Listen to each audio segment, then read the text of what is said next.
Kufanikiwa ni aina ya maamuzi, na kutokufanikiwa ni aina ya maamuzi.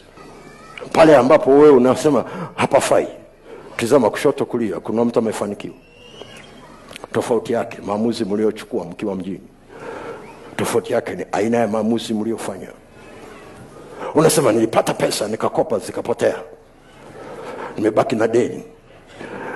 Nenda kawaulize watu wa hiyo benki.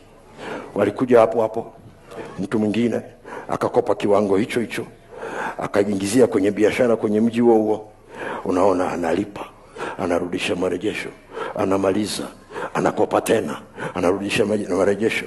Wewe unasema hela mbaya. Shida sio hela mbaya. Unasema huu mji biashara haiendi. No, shida sio mji. Shida ni aina ya maamuzi ukiwa mjini, aina ya maamuzi ukiwa mashambani, aina ya maamuzi ukiwa na hela, aina ya maamuzi mahali unawekeza, aina ya maamuzi na nasimamia. Aina ya maamuzi ndiyo yanayoamua kufanikiwa kwako au kutokufanikiwa kwako.